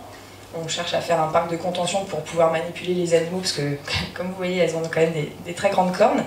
Donc quand il faut faire des prises de sang ou des choses comme ça, c'est quand même bien de pouvoir c'est plus sécurisant. Donc c'est la seule infrastructure qu'on aimerait pouvoir faire. Après, voilà, on a aussi un apiculteur qui est venu mettre des ruches du coup, à l'automne dernier. On les a vite enlevées parce qu'on avait des frelons qui sont venus attaquer ces ruches, donc il les a enlevées. Là, il les a remis, et puis ça a l'air de très bien se passer pour l'instant, donc tant mieux pour lui. Et donc effectivement, ne pas oublier la vie de famille et la santé. Voilà, on a 2 enfants, 2 petits garçons de 5 et 3 ans. Et quand on s'est installé, on avait déjà le premier, et le deuxième est arrivé juste en même temps. Mais c'est vrai que c'est quelque chose qu'on essaye de ne pas oublier. Parce que si on fait tout ça, quand on a décidé justement de revenir dans le coin et de s'installer en bœuf, et sur cette race-là, c'est aussi pour du coup pouvoir passer du temps avec eux, parce que ça prend quand même du temps. Mais en fait, eux adorent venir sur la ferme, adorent voir ce qu'on fait. Ils sont, je pense, fiers de pouvoir aller à la campagne. Enfin, à la campagne, non, on ne peut pas dire ça, on y est tous les jours, mais de pouvoir courir sans problème. Et voilà, nous c'est vrai que c'est quelque chose qui nous tenait à cœur de pouvoir passer du temps avec eux. Si on revenait dans le coin, c'était de le faire intelligemment, et pareil, de partir sur le bio, parce qu'en fait nous on part du principe que pourquoi est-ce qu'on mettrait des choses sur nos cultures alors que ça peut très bien pousser sans mettre de produits, quoi. Et on s'était dit voilà, de s'installer. On aimerait bien par la suite du coup vendre en direct, mais aussi vendre à des cantines scolaires. Donc là c'est le cas, on livre certaines cantines scolaires parce que on se disait nos propres enfants, on aimerait bien leur faire manger de la viande de qualité, donc pourquoi pas les autres enfants de l'école, quoi, à la cantine tout simplement. Donc on est agréablement surpris justement par ce développement des cantines qui veulent acheter maintenant du local, du bio, et pour mieux faire manger à nos enfants. Voilà, j'ai fini. Voilà, merci Emeline. Et sur cette photo, on peut voir le troupeau qui était couché tout au fond sous les arbres. Et à l'appel de l'éleveur, effectivement, elles sont toutes venues. Il m'a précisé qu'en général, quand les troupeaux comme ça viennent, c'est qu'ils sont vraiment bien et tranquilles et pas stressés. Effectivement, comme l'éleveur, Mathias, quelqu'un de très posé, très cool. Entre-temps, Shelby m'a rejoint et nous allons passer à la ferme du Bois-Suzin, qui est une reprise familiale depuis 1989. Seulement voilà, en conventionnel, eh bien, il a eu du mal à s'adapter. Il ne trouvait pas vraiment de sens pour ce qui lui correspondait. Et il est du coup passé un petit peu en vente directe pour tester. Il a apprécié énormément les contacts humains. Et puis il est passé en bio en 2011. Il faut savoir qu'à ce moment-là, en 2011, en passant en bio, on passe de 5000 cochons vendus par an à 100. Donc l'adaptation qui en découle est énorme. Donc ils sont à la fois naisseurs et engraisseurs. Ils ont 70 hectares de céréales pour l'alimentation des porcs. Puis en 2019, ils se sont équipés d'un atelier de découpe, puisqu'avant ils utilisaient un atelier de découpe partagé. Et en même temps, ils ont rajouté un labo très moderne cette même année pour pouvoir transformer leurs différents produits. Ces 5 emplois plus un apprenti, et il est à noter que les employés tournent sur pratiquement tous les postes. Tous font de la découpe, une grande partie fait de la transformation. Ça fait partie d'un des intérêts de ce genre de travail où effectivement on ne va pas se retrouver à toujours faire la même chose tous les jours de la semaine. Et seule la gestion des naissances n'est pas pratiquée par tout le monde. Il y a en tout 48 sur le site qui vivent dans des bâtiments avec un accès à l'extérieur. On peut voir au fond sur cette photo l'investissement de grands panneaux solaires en 2023 pour pouvoir essayer de contrer un petit peu l'augmentation des coûts d'énergie. Ces 2 panneaux représentent à peu près 30% de la consommation électrique. Ils sont engagés aussi dans la récupération de produits pour éviter les gâchis, comme par exemple Grillon d'Or, qui leur fournit des produits qui seraient non conformes d'un point de vue qualité pour la vente dans les boutiques. Ça peut aller des céréales, du chocolat, des noisettes. Dans tous les cas, c'est compliqué de récupérer des choses parce qu'il faut que ce soit 100% bio. Typiquement, pour récupérer du pain, il y avait une problématique de pouvoir faire un tri qui soit vraiment propre au niveau du bio d'un côté et le conventionnel d'un autre, donc ça devrait finir par se faire. En tout cas, lorsque j'ai visité les labos, à chaque fois, on m'a dit, ben voilà, c'est fait comme avant, hein, le sel de Guérande pour la poitrine, etc. etc. Donc cet amour aussi du travail bien fait, et du travail à l'ancienne qui donne des produits d'ailleurs pour lesquels on va retrouver vraiment un goût, un vrai goût de viande et de charcuterie comme avant. Des choses qui se répandent, ce sont les livraisons dans les cantines scolaires. La demande a augmenté par rapport à il fut quelques temps. À savoir que leur équipement très moderne, ils ont une machine à saucisses qui peut calibrer au gramme près. Ça permet de répondre aux demandes pour les petits, 50 grammes seulement, les plus grands, 70 grammes, etc. Donc cette machine fait le travail pour eux et permet de respecter aussi le cahier des charges des demandes des cantines. On peut voir aussi dans leur équipement une machine spécifique pour faire cuire le jambon, qui va cuire durant 8 heures pendant la nuit, tout ça par palier de température pour assurer à la fois une cuisson à cœur tout en évitant de dessécher le produit. Alors effectivement, on peut comprendre pourquoi un jambon ordinaire ou peut-être d'autres jambons bio ne sont pas aussi bons, parce qu'effectivement cette cuisson est fondamentale, mais elle est très longue et elle demande un équipement assez conséquent. C'est en tout 30 produits de qualité qu'on peut nous commander à l'épicerie. Côté qualité de vie animale, ils se sont équipés de 2 maternités de 8 à 10 places, à savoir que ces maternités sont des matériels spécifiques qui évitent le blocage pendant 8 jours après la mise bas, que ce soit en conventionnel et en bio. Pour éviter l'écrasement des petits, on a tendance à bloquer la mère couchée sur le flanc, de manière uniquement laisser l'accès aux petits pour pouvoir téter. Et bien ici, c'est pas le cas. Dans ce système, la mère est libre. Elle est dans un local à l'intérieur avec les petits que j'ai pu faire en photo là, qui sont eux dans une couveuse sous une lampe pour être au chaud. Donc ils peuvent sortir de cette couveuse, aller téter la mère qui peut être debout ou être couchée. Il y a des barres anti-écrasement qui permettent en cas de problème aux petits de s'échapper et de se retrouver à l'abri derrière une barre. Et tout ce petit monde peut sortir et rentrer par différents systèmes. Ils peuvent eux-mêmes ouvrir les portes. Et donc les petits ont déjà accès au dehors dès la naissance. Et quand on est rentré dans ce bâtiment, on a bien vu que tout ce petit monde n'était pas stressé. On a pu rentrer sans qu'il y ait de mouvement brusque de la mère ou des petits. Nous allons maintenant parler de poulet, de volaille en général, avec Dominique, qui est aussi proche de chez nous, qui lui a débuté en 2009 dans une zone qui était complètement en friche. Quand on voit maintenant sur cette photo tous les poulaillers présents, eh bien, il y a eu un boulot énorme pour pouvoir en arriver là. Il emploie en tout 3 personnes, et c'est une taille familiale puisqu'il est entre 22 et 25 000 bêtes par an, et il ne souhaite pas aller au-delà.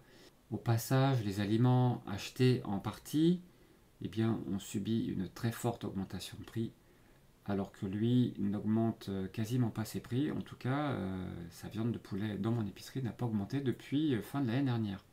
Au niveau qualité de vie animale, nous sommes au-delà des 4 mètres carrés par bête en dehors. Il faut savoir que même en bio, on peut ruser avec des poulaillers mobiles et on peut se retrouver avec 16 bêtes par mètre carré. Et arrivé à ce niveau-là, on peut même plus aller soigner les bêtes quand elles sont à l'intérieur. Le Dominique insiste énormément sur le fait qu'une bête qui n'est pas dehors ne fera pas du muscle et donc ne donnera pas une bonne qualité de viande. C'est juste fondamental que les bêtes puissent être dehors, comme avant. L'abattage des bêtes est fait par leurs soins dans une CUMA d'éleveurs, c'est une association qui met à disposition le matériel. À savoir donc que ce sont eux-mêmes qui prennent les poules, les emmènent, les abattent sur place et les ramènent. Et ils cherchent une solution pour avoir un abattoir local, ce qui éviterait ce transport et ce qui limiterait aussi le stress des animaux. Pas de gâchis, les carcasses sont récupérées pour aliments pour chiens. Et Dominique insiste beaucoup sur les intérêts multiples à préserver des productions locales et à l'ancienne. Au passage, il y a ce collectif Sauve qui Poule qui se bagarre énormément pour que l'on maintienne des choses. Il faut savoir que dans les évolutions que j'ai pu lire dernièrement, on envisage en conventionnel de changer encore la réglementation par rapport au plein air, qui quand même imposait un peu à ce que les bêtes sortent de temps en temps. Et bien en final, on va arriver à enlever tellement les contraintes qu'on pourra avoir des appellations genre poulet élevé plein vent. Il faut savoir que par exemple, si elles restent à l'intérieur tout le temps et qu'on ouvre juste les fenêtres, eh bien on pourra les appeler plein vent. Voilà, en fait, on se bagarre tous pour qu'on puisse maintenir une alimentation correcte. Et quand on parle du prix, il faut aussi parler du goût. Alors on s'est lancé dans un petit test depuis le temps qu'on en parlait pour pouvoir tester ce que ça pouvait donner en prenant un filet de poulet bio local que l'on peut voir à gauche ici acheté dans mon épicerie, un poulet bio de grande surface et un poulet premier prix de grande surface. Le tout acheté le même jour, qu'on a pu faire cuire, repeser après cuisson et puis faire une dégustation à l'aveugle. Alors voilà ce que ça donne. Au final, au passage, le premier prix a augmenté depuis le 28 janvier, il avait augmenté de 33% jusqu'au 7 avril. Le bio local, lui, n'a pas augmenté durant cette période. Et le résultat est sans appel. Je ne rentre pas dans le détail puisqu'il y a une vidéo complète sur le sujet. Mais clairement, vu la satiété, c'est-à-dire que ce filet de poulet bio, nous, on a du mal à le finir en entier. En gros, on en mange la moitié. Donc sachant qu'on est à 33 € le kilo après cuisson, si on en mange la moitié, on se rend compte que par rapport au premier prix, et bien du coup ça revient moins cher, sans parler du fait qu'il n'y a aucun produit chimique, voire exhausteur de goût, et qu'en même temps il est bien plus riche en micronutriments, etc. Donc il n'y a pas photo, que ce soit pour le goût, que ce soit pour la nature, que ce soit pour notre santé, et même pour le porte-monnaie. Du coup notre bio local est vraiment le meilleur sur tous les plans. On va parler maintenant du fromage avec les chèvres du Bois-Nosé, avec Mathilde et Maëva, qui ont ce projet de famille depuis l'école. Elles ont fini par reprendre cette ferme en vache laitière bio en 2020, qui avait 50 hectares de pâturage et 6 hectares de céréales. Ça veut dire que, de manière régulière, elles utilisent un matériel prêté là encore par la CUMA pour pouvoir moissonner et récupérer des céréales pour l'alimentation des chèvres en hiver. Elles ont bien sûr dû créer les bâtiments spécifiques, le labo, etc. Et elles ont comme objectif d'avoir 4 à 5 équivalents en temps plein, sachant qu'aujourd'hui, ils sont déjà à 4. Et ils ont juste un tracteur, le reste vient de la CUMA. C'est un cheptel de 110 chèvres et 5 boucs. Elles sont en pâturage l'été, avec une rotation dans les parcelles, c'est pour ça qu'il faut beaucoup de surface, avec entre autres une problématique de parasite, ce parasite intestinal qui peut vite se transmettre à tout le monde. C'est pour ça qu'il faut les changer régulièrement d'endroit pour laisser le temps à ces parasites de disparaître. Elles sont à l'abri l'hiver jusqu'à la mise bas qui a lieu entre février et avril. La lactation s'arrête en automne, le fromage aussi, ce qui permet de faire une pause à la fois aux animaux, aux éleveurs et aussi pour nous qui attendons avec impatience le retour de ces fromages. Mais le manque du coup fait du bien, ça donne plaisir à retrouver ces bons produits quand ils reviennent. Les chèvres mangent en gros 10% de compléments, que ce soit du maïs, du soja et autres. Ça permet d'apporter de l'énergie et d'avoir un peu plus de production de lait. Mais on note quand même que c'est peu par rapport au conventionnel qui au final donnerait 2 fois plus de lait en quantité. Par contre, par rapport aux 110 chèvres, s'il n'y avait pas ce petit complément, il faudrait qu'ils aient 200 chèvres pour avoir la même quantité de lait. Donc c'est un juste compromis qui respecte tout le monde. Et enfin, les chèvres seront réformées entre 6 et 7 ans, alors qu'en conventionnel, c'est entre 3 à 4 ans. Et elles ont toutes leurs prénoms. Un petit coup d'œil au labo de transformation, avec ses 2 chambres froides au fond et un intérieur entièrement lavable du sol au plafond. Ça a demandé une formation spécialisée pour cette transformation de fromage, à base de lait cru. Et ils ont fait beaucoup d'essais pour un objectif de qualité qu'ils avaient en tête. Et je peux effectivement témoigner qu'ils s'y sont bien arrivés parce que le fromage est vraiment très très bon. Tout ça est très contraignant, il y a beaucoup de normes à respecter pour pouvoir produire du fromage dans un endroit comme ça qui n'était pas dédié au fromage par avant.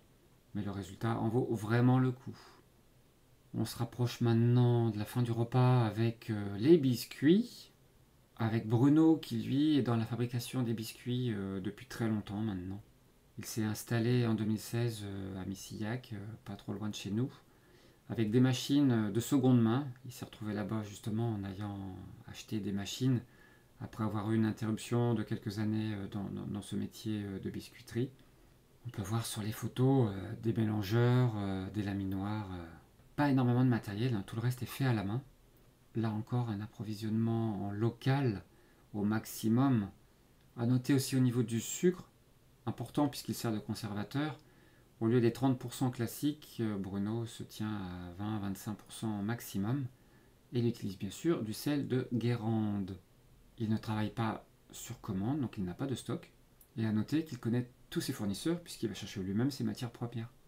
Il a en tout une vingtaine de produits et à noter des gâteaux spécifiques au sarrasin, donc sans gluten, que ce soit le gâteau nantais ou le fondant au chocolat. Et en parlant de sucre, maintenant on va parler de miel avec Thibaut et Marie que j'ai rencontrés très récemment. Ils sont apiculteurs depuis 10 ans. Et tout de suite j'ai bien compris cette petite phrase qui m'a été dite, c'est qu'il y a autant d'apiculture que d'apiculteurs. Donc là encore, le label peut apporter un certain nombre de garanties, mais on peut voir que dans le détail, et ils ont pris vraiment du temps à m'expliquer beaucoup de choses, et un grand merci à eux. Dans le détail, il fera beaucoup de différences. Ils ont 230 ruches sur 25 ruchers différents, donc beaucoup de déplacements, beaucoup d'accès près des ruchers, qui demandent là encore à ce que le terrain soit praticable, parce qu'il y a beaucoup de manipulations. Ils sont principalement en d'abeilles noires, une variété assez rustique, mais par contre plus agressive, mais qui va demander moins d'entretien, par exemple moins de sirop pour se vivre en hiver. Je me suis équipé comme eux et j'ai assisté aux différentes manipulations pour récolter le miel. Et il y a beaucoup de manipulations. On peut voir ici sur le dessus les cadres dans lesquels effectivement le miel commence à être disponible. On voit les opercules qui ont fermé un grand nombre d'alvéoles. On remarque ici cette grille jaune qui sépare en bas les couvains, qui sont en fait la ruche en elle-même avec la reine, qui ne pourra pas monter au-dessus vu sa taille, et qui va du coup faire des œufs sur toutes les alvéoles. Cette partie-là est préservée.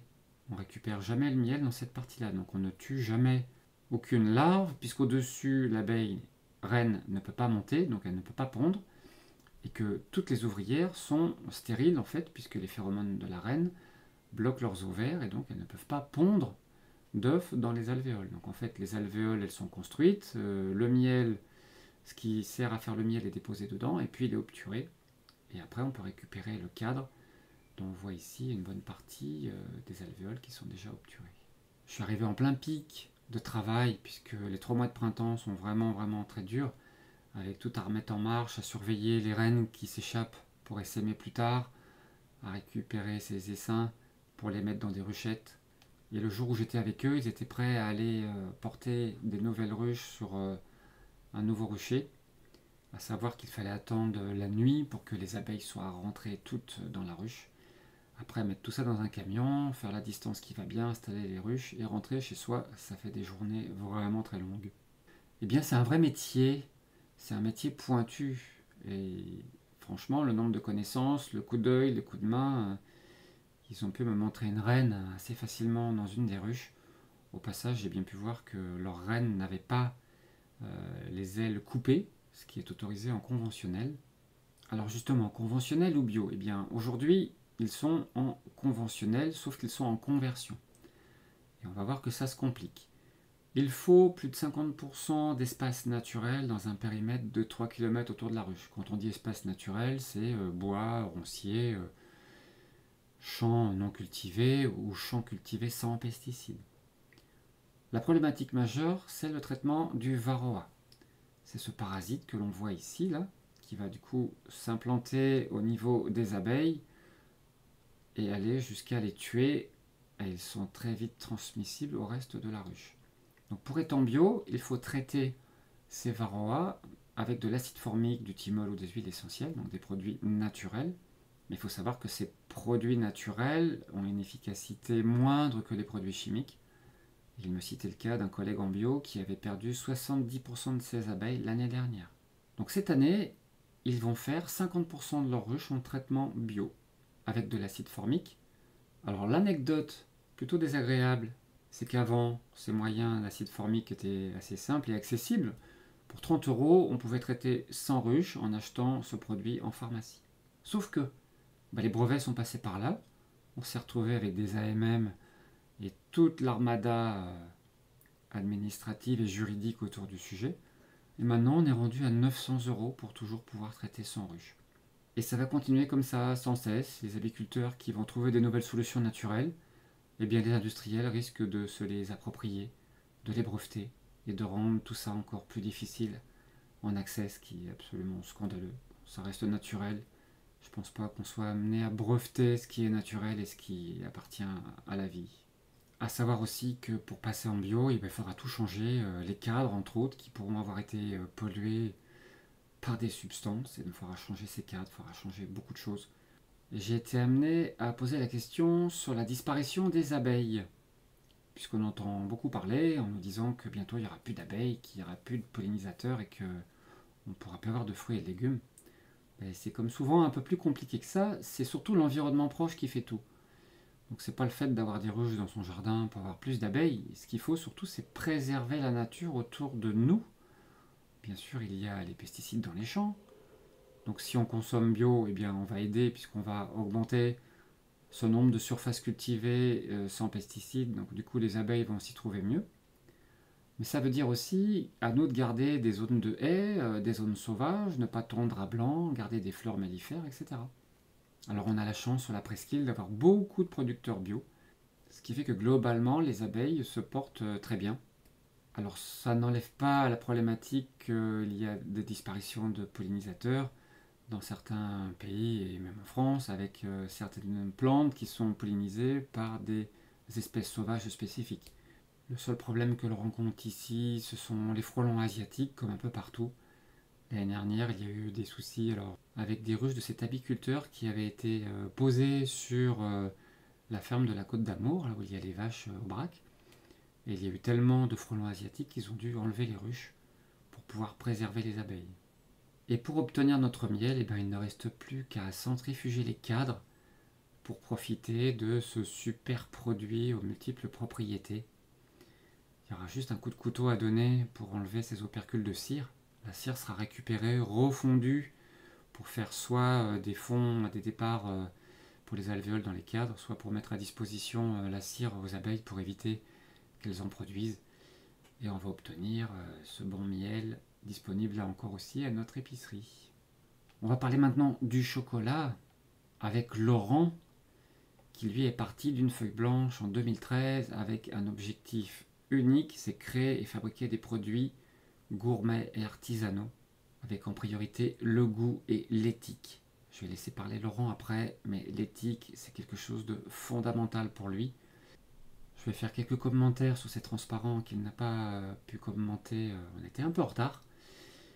Entre autres, 2 acheteurs seulement pour 65% de la production de cacao. Donc imaginez le volume de ces 2 giga-entreprises par rapport au cacao mondial qui vont pouvoir faire la pluie et le beau temps par rapport à tous ces petits producteurs, sachant que la grande majorité vient d'Afrique et que les principaux consommateurs sont Suisse, États-Unis, Allemagne et seulement la France.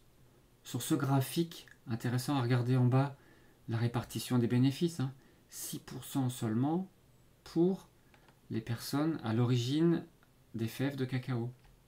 Et puis au fur et à mesure que l'on va dans le transport, la transformation, tout ce qui est contrôle et à nouveau transport, il n'y a jamais un endroit, il y a rarement des endroits qui font tout. Le cacao il circule de différentes entreprises en différentes entreprises pour toutes ces étapes. Mais ce que l'on remarque surtout, c'est le pourcentage par rapport au prix final qui ne fait qu'augmenter au fur et à mesure des manipulations qui sont plutôt industrielles, alors que le cœur du métier il est bien dans la production ici, et qu'il est donc essentiel d'un point de vue éthique de faire en sorte que l'on achète ces fèves au juste prix, d'où le côté fondamental d'acheter du chocolat équitable, bio aussi, mais surtout équitable.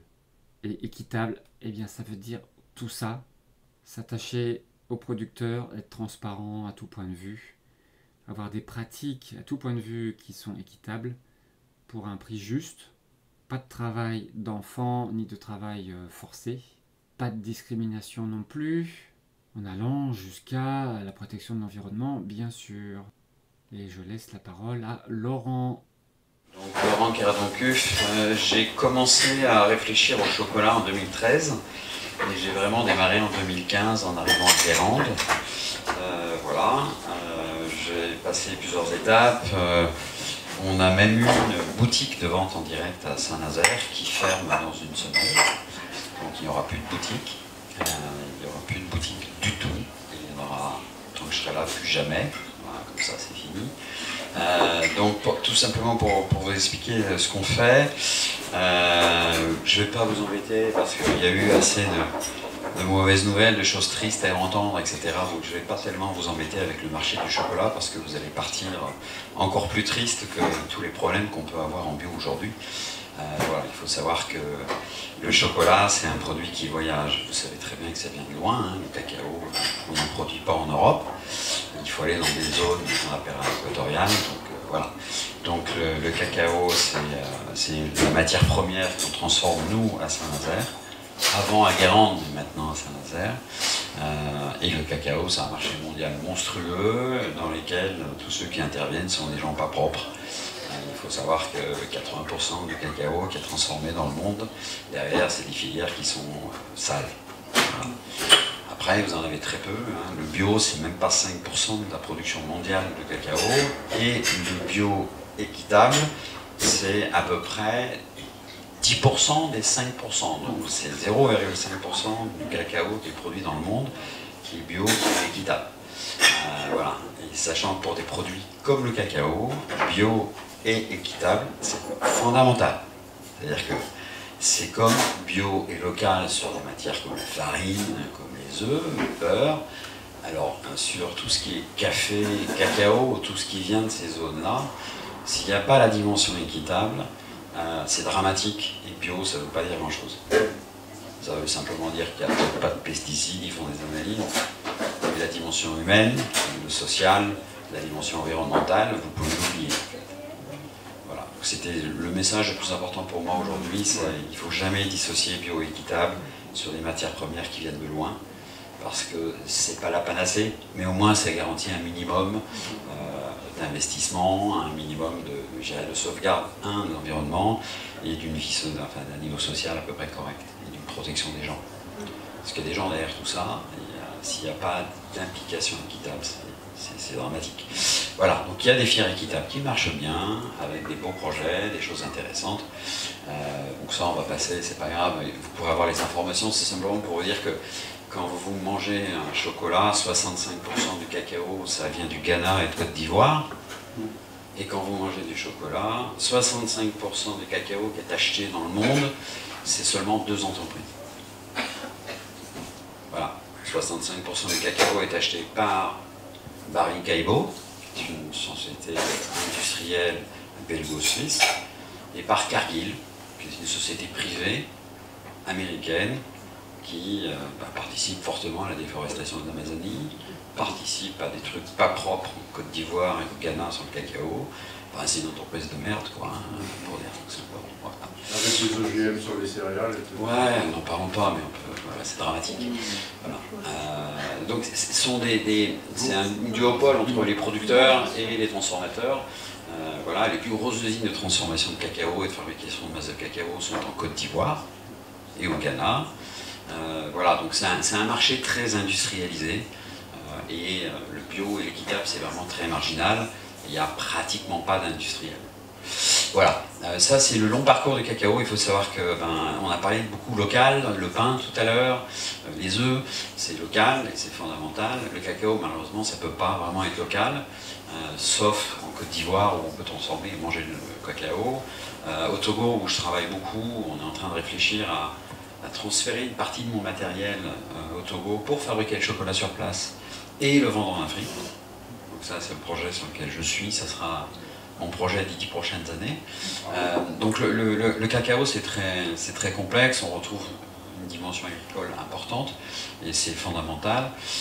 Et il y a quelques étapes de transformation qui sont obligatoirement faites sur place. On va récolter les cabosses, ensuite on va travailler sur la fermentation, le séchage des fèves.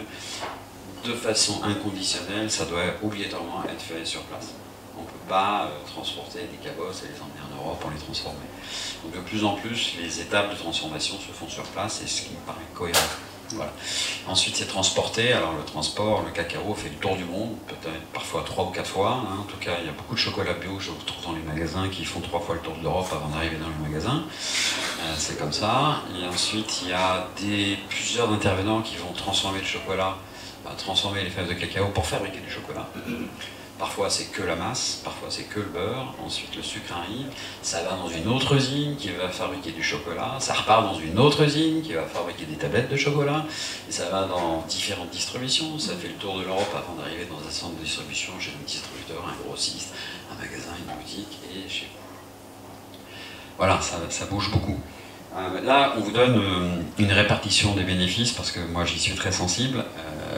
Il y a beaucoup de gens qui se gavent, et derrière ça, il y a des gens qui n'ont même pas de quoi manger sur place. C'est aussi une raison pour laquelle des filières équitables, c'est important. Alors nous, on est engagé en équitable. Ça veut dire beaucoup de choses pour moi personnellement, parce que depuis le début, je suis que sur des filières équitables. On transforme 2 matières premières aujourd'hui. Notre activité principale, ce n'est pas le chocolat. Notre activité principale, c'est la transformation de noix de cajou bio et équitable, qui viennent du Burkina Faso. C'est lié à mes engagements dans ces 2 pays, le Togo et le Burkina Faso. Et tout récemment, l'Inde. Je repars en Inde en juin pour une filière de cacao. Et lié aussi dans la coopérative, dans la première production et la noix de cajou. Voilà. C'est notre métier principal. Donc on est nous engagés avec une association qui s'appelle WFTO, qui est une association, je dirais, aujourd'hui d'origine américaine, qui était essentiellement sur le non alimentaire, donc les vêtements, très engagés en Asie, en Amérique latine, pour des gros projets sur des vêtements, sur une logique équitable. Depuis une dizaine d'années, on a rejoint WFTO en s'engageant sur les mêmes principes que le non alimentaire, les vêtements, les objets d'artisanaux, sur l'équitable. Donc ça sont toutes les dimensions sur lesquelles on travaille. Ce qu'il faut retenir derrière ça, c'est l'être humain, donc le social, c'est vraiment fondamental, les conditions de travail, voilà. Et puis derrière ça, une dimension économique qui est une rémunération juste. Donc on a un gros travail sur la rémunération des paysans sur place. Alors nous on appelle ça des planteurs, mais ce sont des paysans. Et ensuite l'autre dimension qui est vraiment fondamentale, c'est l'environnement, et on l'oublie souvent.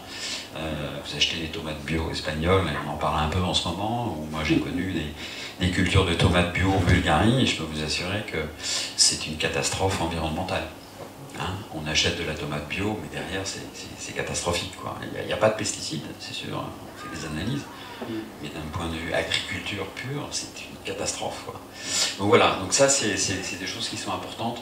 Quand vous achetez du café, quand vous achetez du chocolat, quand vous achetez des produits qui sont transformés, dont la matière première est d'une originaire assez lointaine, et souvent dans les pays du Sud, soyez vigilants, la dimension équitable, c'est vraiment indissociable du bio. C'était le message important pour moi aujourd'hui, ce que je vais vous faire passer. Je ne vais pas vous parler de chocolat, machin.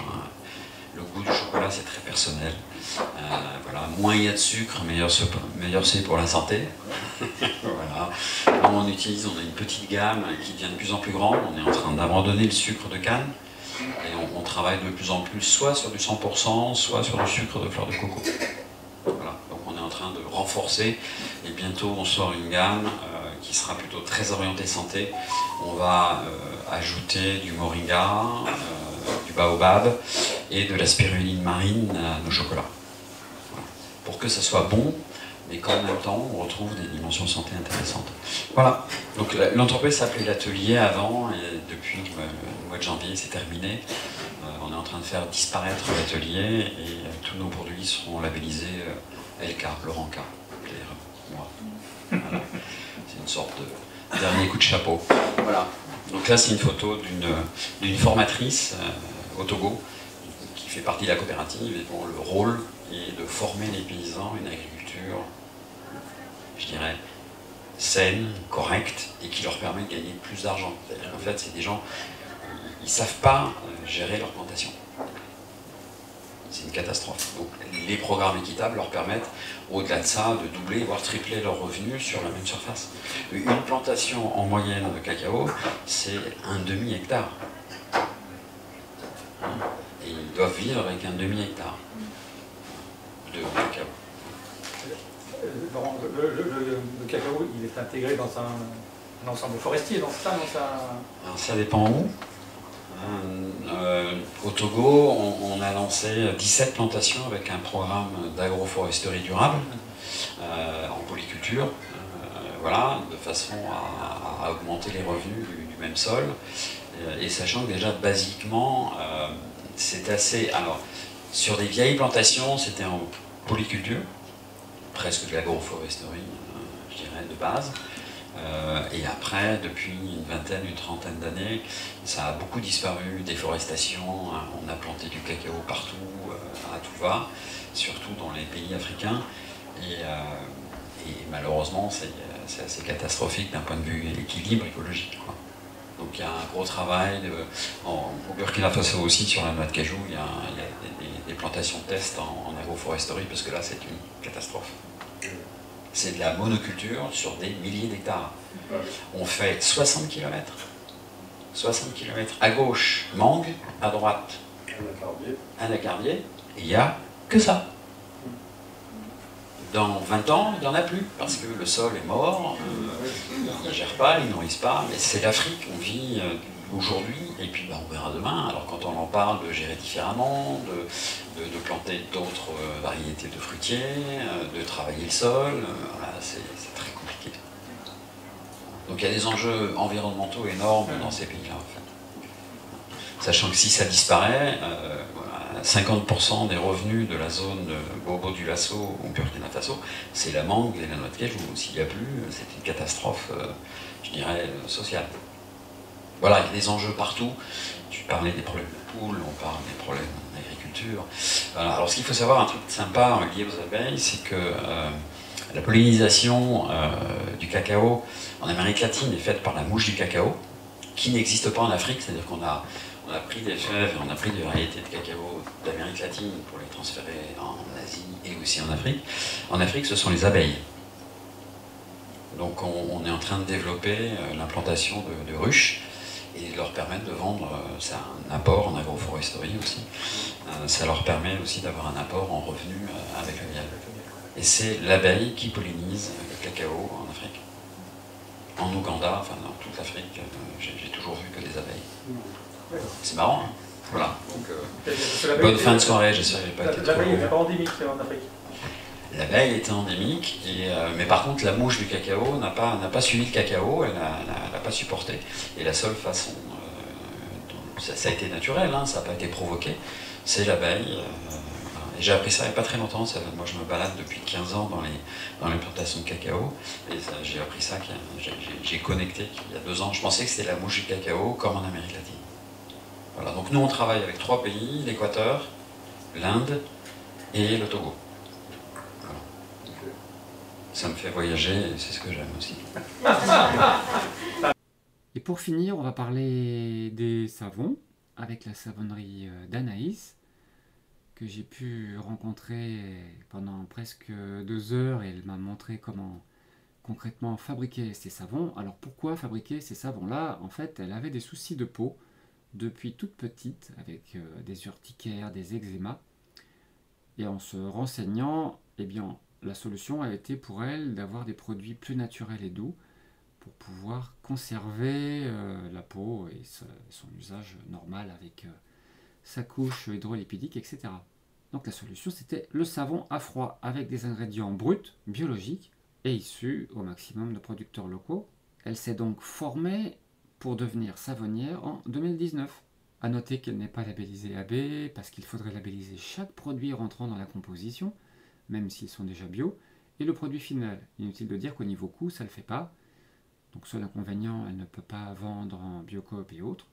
C'est pour ça qu'elle vend dans l'épicerie locale ici et dans beaucoup de petites boutiques de producteurs aussi autour de chez nous. On notera que les ingrédients sont notés en français et aussi avec la notation standard. C'est toujours mieux que ces appellations qu'on a toujours du mal à déchiffrer, difficile de savoir si c'est un produit qui est bon ou pas. Là au moins, c'est écrit en français dans le texte, c'est plus facile. Et Anaïs a beaucoup insisté pour la production locale de tout ce qui rentre dans ces savons. L'huile de colza vient d'Herbignac, c'est vraiment tout à côté. Le miel vient là aussi de nos producteurs vus précédemment. Le lait vient du bois de Nozay qu'on a pu voir. La bière vient de Marco, etc. Alors comment ça marche cette transformation à froid? Eh bien on part d'ingrédients bruts qui doivent être pesés très précisément. C'est sûr que l'on aura un résultat plus doux que la transformation à chaud. J'ai pu remarquer que la préparation prend vraiment beaucoup de temps. Et c'est sûr qu'il y a très peu d'énergie utilisée, puisque à part le coup de mixeur, comme on peut voir ici à droite, là c'était un savon à base de charbon végétal. Hein. C'est minutieux, il faut être précis au niveau température. Et le gros avantage, c'est qu'on conserve toute la glycérine. Il faut savoir que dans les savons conventionnels, généralement, ils extraient la glycérine pour la vendre ou la remettre par ailleurs. Donc on est face à des savons sur gras, ce qui veut dire qu'on met d'huile en plus grande quantité dans la recette et que dans la transformation naturelle de saponification, on va produire de la glycérine. Il n'y a pas de glycérine rajoutée dans ces produits. Et cette préparation de savon, eh bien, elle a été coulée dans des moules en bois. C'est Anaïs qui a réalisé ces moules en bois ici que l'on peut voir dessous. Alors en arrière-plan, on voit un premier savon qu'on avait fait avant, qui est un savon pour la vaisselle, qui lui est moulé dans ces moules plastiques, surtout pour avoir une forme particulière, pour éviter de confondre avec un savon pour la peau, puisque ce savon pour la vaisselle sera surtout à base d'huile de coco et du coup serait plus agressif pour la peau. Dans ces moules en bois, on va attendre 1 à 2 jours avant de pouvoir démouler, et ces savons vont rejoindre ces étagères pour pouvoir sécher 4 à 6 semaines, où une réaction va continuer de se produire, le pH va baisser, la glycérine va se développer, etc. Donc là encore, un vrai métier, et qui donne des produits vraiment très très agréables. En conclusion, ce qui est sûr, c'est que j'ai pris grand plaisir à rencontrer tous ces artisans et ces producteurs, toujours avec une grande disponibilité, bien leur emploi du temps très chargé. On a vraiment la chance d'avoir cette richesse-là, à voir autour de chez vous si c'est pareil pour vous. Et ils sont très très engagés et très dans l'entraide. Donc un grand merci à eux. C'est sûr qu'au-delà de ces produits très agréables, ils contribuent tous à notre santé et à celle de la planète. Alors en final, eh bien une seule solution pour que ça continue, c'est profiter de leurs produits, profiter de notre épicerie aussi, qui localement va regrouper tous ces producteurs et artisans. Ça peut éviter de faire la tournée et de faire beaucoup de kilomètres pour aller chercher ces produits. Donc c'est à souligner, il faut que ce genre de magasin local puisse continuer d'exister pour notre bien à tous au final. Voilà qui conclut notre série de vidéos sur le bio et les producteurs et artisans locaux. Merci de l'avoir suivi jusqu'au bout.